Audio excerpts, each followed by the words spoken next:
सोचिए, एक ऐसी किताब के बारे में जो 500 साल से भी ज्यादा पुरानी है, लेकिन आज भी हमारे समाज के लिए एक आईने की तरह काम करती है। जी हाँ, ये है थॉमस मोर की यूटोपिया। और ये किताब एक बहुत ही सीधा सा लेकिन उतना ही मुश्किल सवाल उठाती है। क्या एक परफेक्ट सोसाइटी, एक आदर्श समाज बनाना वाकई में मुमकिन है?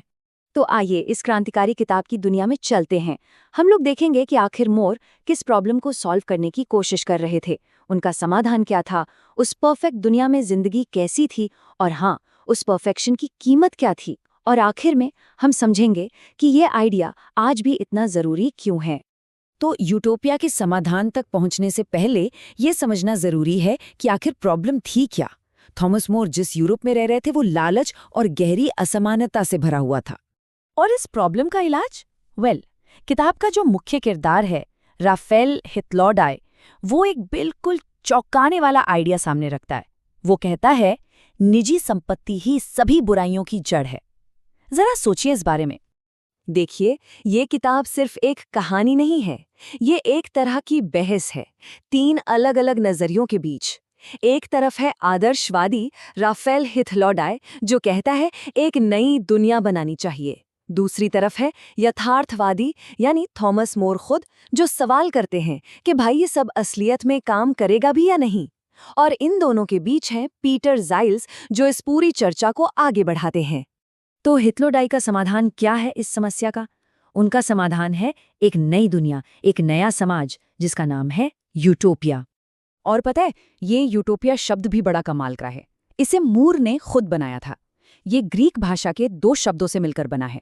ऊटोपोस यानी नो प्लेस, ऐसी जगह जो कहीं नहीं है, और यूटोपोस यानी गुड प्लेस, एक अच्छी जगह। तो एक ही शब्द में दोनों बातें हैं। एक परफेक्ट जगह जो शायद बस एक कल्पना है। तो इस यूटोपिया की नींव किन चीजों पर टिकी है? कुछ बहुत ही क्रांतिकारी आइडियाज पर। पहला, कोई प्राइवेट प्रॉपर्टी नहीं। दूसरा, बिल्कुल पूरी तरह से सामाजिक और आर्थिक समानता। और तीसरा, सभी के लिए, चाहे मर्द हो या औरत, यूनिवर्सल एजुकेशन। सोच के देखिए, उस जमाने के लिए ये कितना बड़ा, कितना अकल्पनीय बदलाव रहा होगा। ठीक है, तो इन आइडियाज पर बनी दुनिया में जीना कैसा होगा? रोजमर्रा की जिंदगी कैसी दिखेगी, जहां कोई अमीर या गरीब है ही नहीं? सिर्फ 6 घंटे। जी हाँ, बस 6 घंटे। यूटोपिया में लोगों को एक दिन में सिर्फ इतना ही काम करना पड़ता है, बाकी का सारा वक्त वो सीखने, कला और आराम करने के लिए आजाद हैं। जरा सोचिए, एक ऐसी दुनिया जहां पैसा बेकार है, सोने की कोई कीमत नहीं है, कोई लालच नहीं। क्यों? क्योंकि आपको जो भी चाहिए आप बस एक कॉमन स्टोर हाउस से जाकर ले सकते हैं। इससे लालच का कॉन्सेप्ट ही खत्म हो जाता है, या हो जाना चाहिए। इस समाज में सब कुछ समुदाय के लिए है। सब एक साथ खाना खाते हैं, सबके घर और कपड़े एक जैसे हैं। मोटी बात यह है कि सामाजिक सद्भाव बना रहे, ईर्ष्या यानी जलन खत्म हो जाए।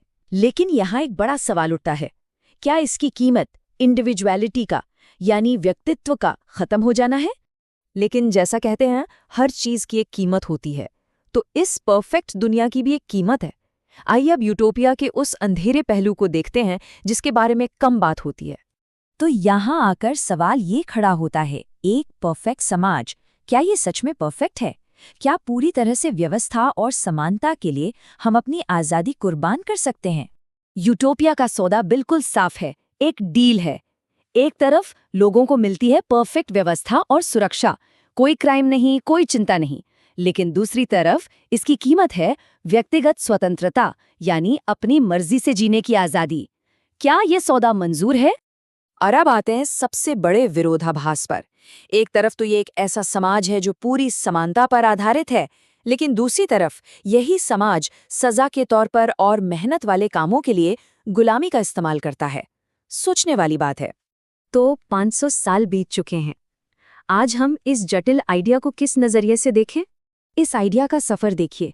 1516 में जब ये किताब आई तो ये यूरोपीय समाज की एक आलोचना थी। फिर 18वीं और 19वीं सदी में इसने क्रांतिकारियों और समाजवादी विचारकों को प्रेरित किया। लेकिन 20वीं सदी आते आते इसी आइडिया के डर से, यानी जबरदस्ती की परफेक्शन के डर से, डिस्टोपियन साहित्य पैदा हुआ। और आज भी हम सामूहिक सुरक्षा और व्यक्तिगत स्वतंत्रता के बीच संतुलन पर बहस कर रहे हैं। आखिर में यूटोपिया हम सबके सामने एक बहुत ही जरूरी सवाल छोड़ जाता है एक परफेक्ट समाज बनाने के लिए आखिर कौन सी कीमत बहुत ज़्यादा है? एक बेहतर दुनिया बनाने की कोशिश में हम कितनी दूर तक जा सकते हैं? और वो कौन सी लाइन है जिसे कभी, कभी भी पार नहीं करना चाहिए?